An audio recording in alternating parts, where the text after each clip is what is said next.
The fundamental belief of metaphysicians is the belief in antitheses of values. This powerful declaration, right from Section 2 of Beyond Good and Evil, absolutely nails the core prejudice Nietzsche is determined to dismantle. It is this unexamined assumption, is it not, that values like truth and goodness stand in stark, unwavering opposition to their contraries. Our journey today will unmask precisely how this belief has molded traditional philosophy, and, crucially, why Nietzsche finds it so deeply problematic. This, my friends, sets the stage for nothing less than a radical revaluation of values. By scrutinizing this belief in antitheses, we are going to uncover the often precarious foundations of traditional value systems. You will gain a much clearer insight into Nietzsche's deconstructive method, and why questioning these foundational oppositions, think good versus evil, or truth versus error, is absolutely vital for any serious philosophical inquiry today. A real challenge. So, today, we dive headfirst into Section 2 of Nietzsche's Beyond Good and Evil. We are continuing our exploration of the Prejudices of Philosophers, and here, Nietzsche takes direct aim. His target, the unquestioned belief in value opposites, good versus evil, for instance, assumes as a prime example of such prejudice. This builds directly on his earlier point, that philosophers, quite ironically, often fail to doubt their own most fundamental assumptions. We will examine his potent argument against pure, immaculate origins for values.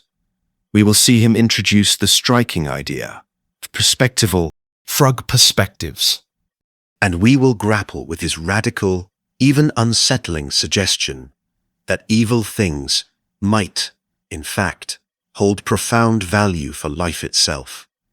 All of this, you see, paves the way for his call for an entirely new kind of philosopher. He begins by articulating the very prejudice he intends to shatter.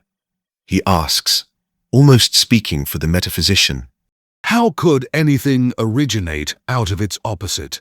For example, truth out of error, or the will to truth out of the will to deception, or the generous deed out of selfishness, or the pure sun-bright vision of the wise man out of covetousness.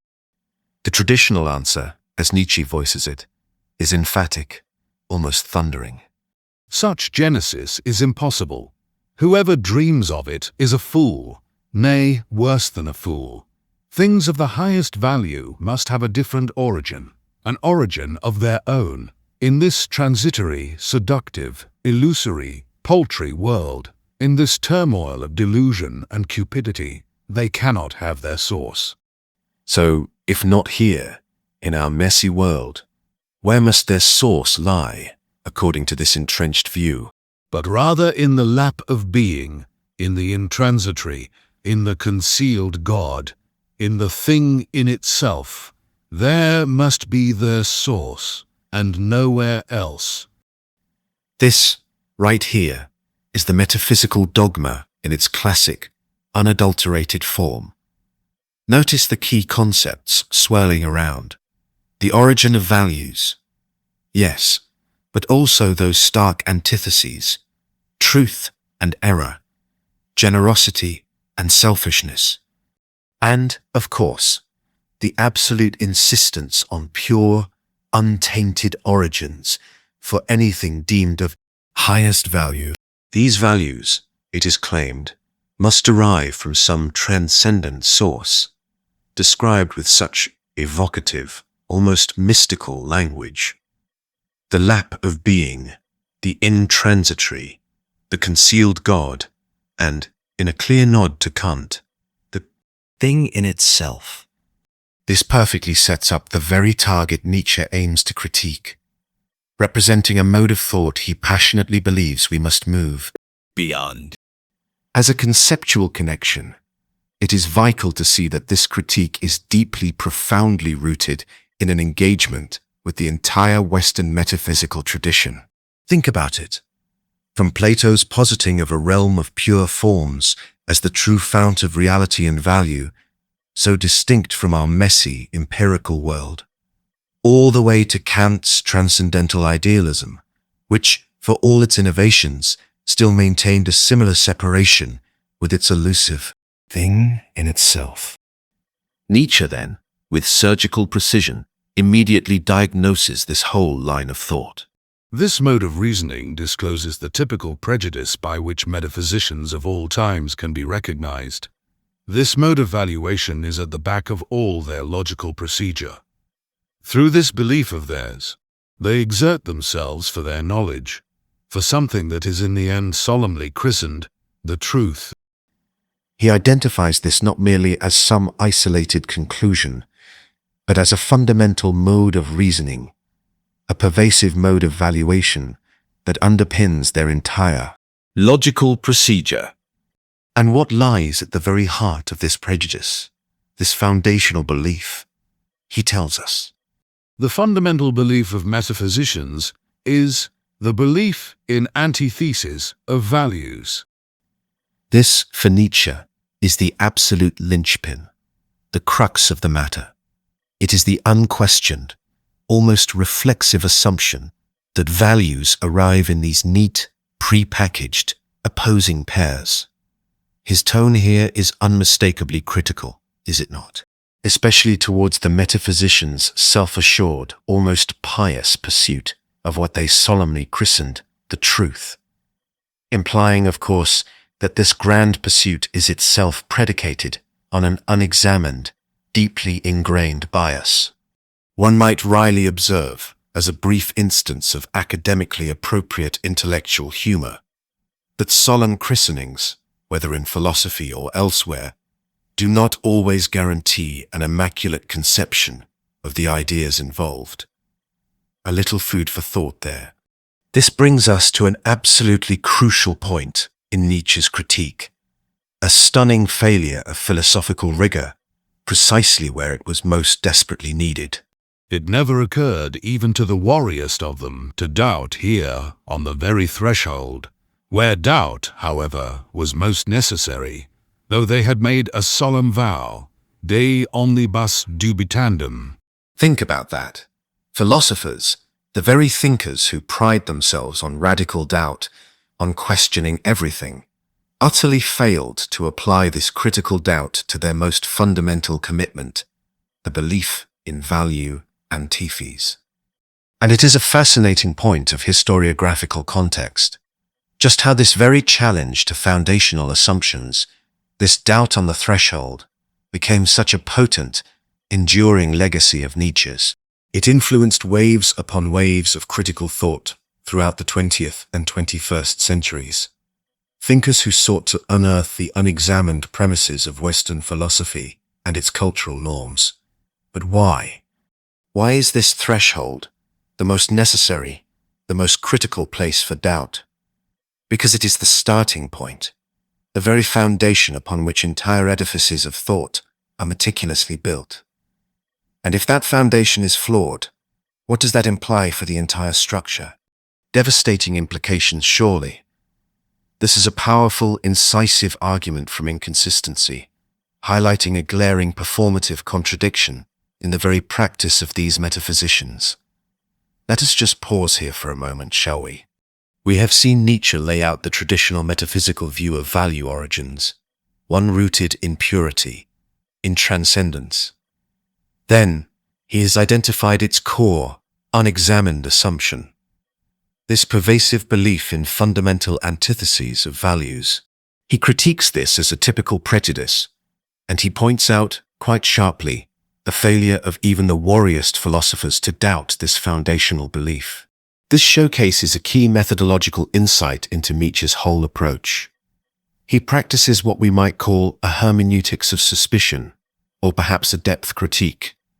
He is not just disagreeing with the metaphysicians' conclusions about where values come from.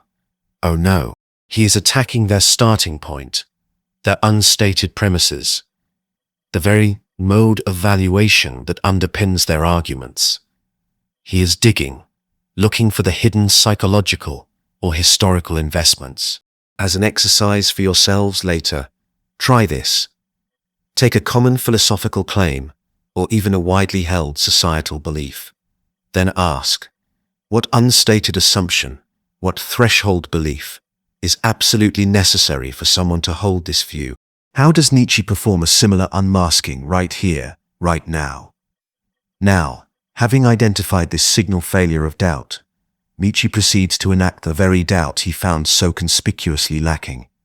He throws open the inquiry. For it may be doubted, firstly, whether antitheses exist at all, and secondly, whether the popular valuations and antitheses of value, upon which metaphysicians have set their seal, are not perhaps merely superficial estimates, merely provisional perspectives, besides being probably made from some corner, perhaps from below, frog perspectives, as it were, to borrow an expression current among painters. Notice the two distinct levels of doubt he introduces. It is brilliant. First, the truly radical question, do these antitheses even exist in any fundamental, objective sense? And secondly, even if they appear to exist, are the popular valuations, those very antitheses that metaphysicians have so confidently endorsed, anything more than superficial estimates, merely provisional perspectives, and, crucially, perspectival judgments? The metaphor of frog perspectives is incredibly potent, is it not? What does it suggest about the origin and, more importantly, the validity of these traditional value hierarchies?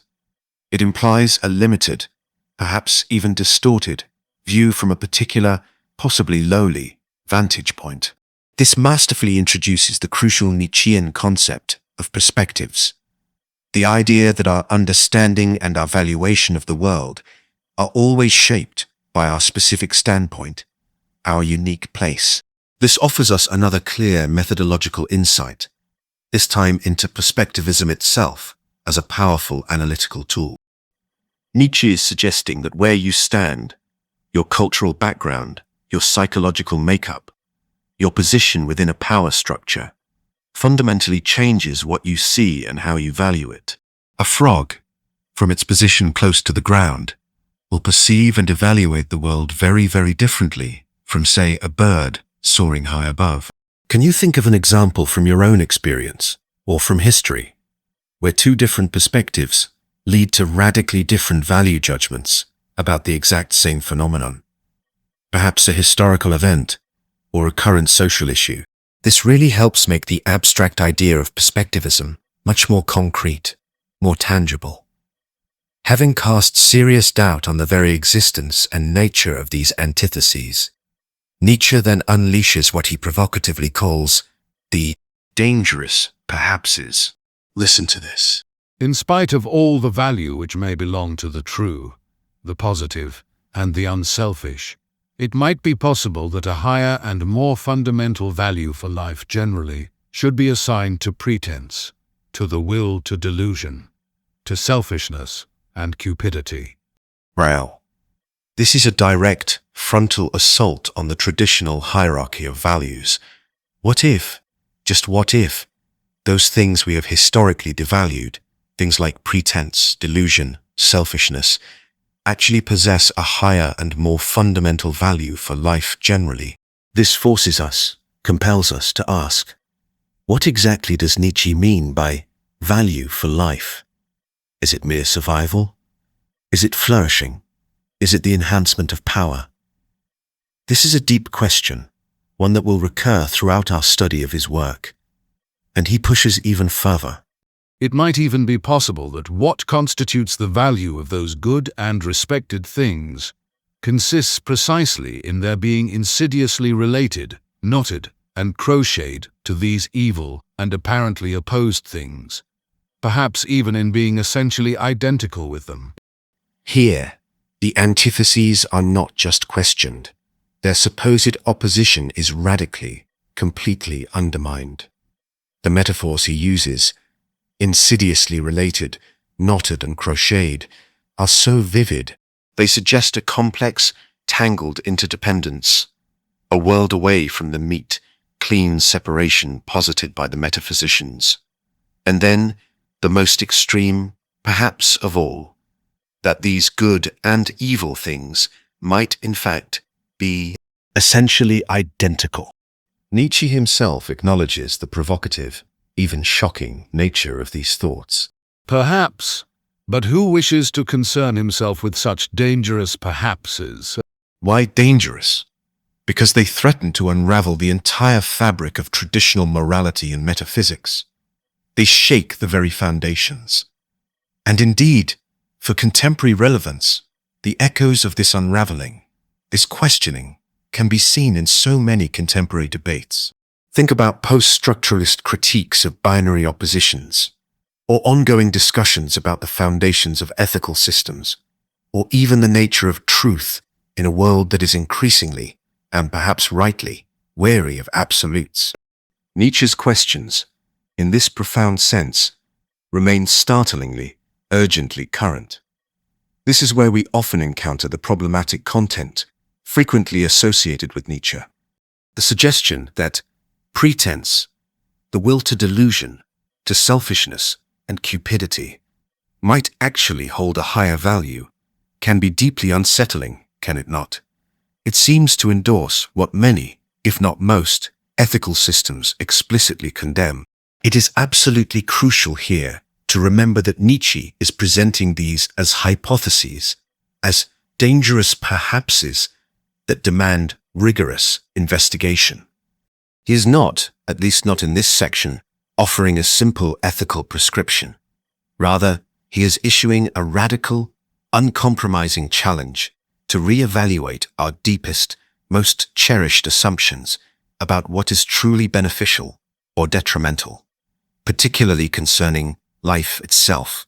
Historiographically, it is truly notable how scholarly engagement with these dangerous perhapses has evolved over time.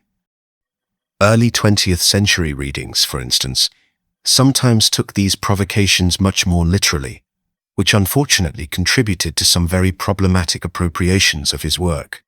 In contrast, much contemporary scholarship, informed by a far deeper understanding of his rhetorical strategies and his overall philosophical project, often emphasizes their hypothetical nature. These scholars see them as playing a crucial role within Nietzsche's broader critique of what he famously termed slave morality, and his ambitious quest for a revaluation of all values. This connects directly, as a conceptual connection within his own vast body of work, to his later, more developed project On the Genealogy of Morality. It is there that he meticulously explores the complex, often decidedly impure, origins of our most fundamental moral concepts. The language here, dash-related, knotted, crocheted, verses, essentially identical, opens up fascinating and different interpretive tensions within Nietzsche scholarship. It is a real puzzle. One reading, if we focus on essentially identical, might suggest a strong identity claim that good and evil are, at their core, fundamentally the same thing. Now, this could potentially lead to a form of moral nihilism, or perhaps a crude, power-based ethic. It is a stark interpretation. However, a more nuanced reading, one that emphasizes insidiously related, knotted, and crocheted, points us towards a complex interdependence or a genealogical origin. This suggests that while good and evil appear distinct on the surface, they are, in reality, deeply intertwined in their origins and their functions. Think about it. Courage might be inseparable from the act of overcoming fear. Generosity might, in some cases, have its roots in an abundance of self-interest. This interpretation aligns much more comfortably with Nietzsche's broader genealogical method. Then there is a third layer, drawing from the frog perspectives. This suggests perspectival valuation. Good and evil are, in essence, labels applied from specific, limited standpoints. The antitheses are real experiences from within a given perspective, but they are not fundamental, objective features of reality itself. The sheer power of perhaps is that it holds all these possibilities in dynamic tension. It invites further exploration. rather than prematurely settling on a single, fixed doctrine here. And navigating these varying interpretations, especially when we are dealing with concepts so central to our understanding, and yet so provocatively framed, requires a significant degree of scholarly humility. We simply must acknowledge the genuine, profound interpretive challenges posed by a philosopher who so consistently, so relentlessly, pushed against the boundaries of conventional thought and language. Our collective endeavor, as readers of Nietzsche, is often about learning to ask better questions of such texts, rather than vainly seeking definitive, final answers. The methods at play in this unit, then, are clearly hypothesis or speculation, and what we have termed proto-genealogy. Nietzsche's not just in the business of finding answers. He is asking profoundly uncomfortable, deeply unsettling, what-if questions. He is suggesting, quite radically, that to truly understand the value of something, we might need to look unflinchingly at its origins which may be far from noble, far from pure. This is the very essence of genealogy. To question the present status or value of something by revealing its complex, often unsettling, historical and psychological genesis. Let us take just a moment here for a brief thought exercise. Consider a widely accepted societal value, perhaps honesty or fairness. Can you try, just for a moment, to formulate a dangerous perhaps about it? What if, under certain specific conditions, or from a radically different perspective, this cherished value was not universally positive? Or what if its origins were far more complicated, far murkier than we typically assume? This kind of exercise can really help us appreciate the sheer audacity, the radical nature of the questioning Nietzsche is engaging in.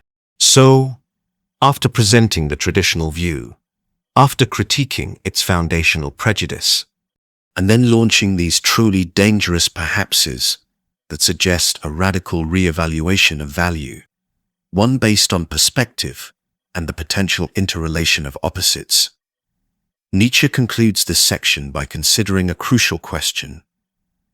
Who, exactly, is equipped for such an investigation? For that investigation, one must await the advent of a new order of philosophers, such as will have other tastes and inclinations, the reverse of those hitherto prevalent. Philosophers of the dangerous, perhaps, in every sense of the term. The old philosophers you see mired in their prejudices are simply unsuited to this monumental task. It requires something new. It requires a new order of philosophers, individuals with entirely different tastes and inclinations, a profound willingness to embrace uncertainty, to explore unsettling possibilities, to venture into the unknown. This stirring call for a new type of philosopher provides a fascinating conceptual connection to a recurring motif throughout intellectual history. Think of thinkers like Socrates, acting as a relentless gadfly to Athenian complacency, or Kierkegaard, challenging the abstract edifice of Hegelian speculative philosophy with a passionate emphasis on lived, individual existence. They too differentiated themselves from the prevailing philosophical orthodoxies of their day by emphasizing a radical, often deeply personal, commitment to inquiry over established comfortable doctrines. Nietzsche, in a similar spirit, seeks philosophers who are willing not just to think, but to embody their dangerous insights. And Nietzsche ends this section on a striking note of anticipation, almost a declaration of arrival. And to speak in all seriousness, I see such new philosophers beginning to appear. Indeed, as a final thought on contemporary relevance, the need for such thinkers willing to critically examine foundational narratives, to unmask hidden prejudices, and to courageously explore unconventional, even challenging perspectives, arguably remains as acute, as urgent, In our own complex contemporary world, with its own array of dogmas and what sometimes pass for sacred truths, as it ever was in Nietzsche's time. Something to ponder. Today, we have navigated Nietzsche's incisive, razor-sharp critique of metaphysical prejudices. We have focused particularly on that unexamined belief in antitheses of values and the curious, almost inexplicable failure of philosophers to doubt this very threshold of their thought.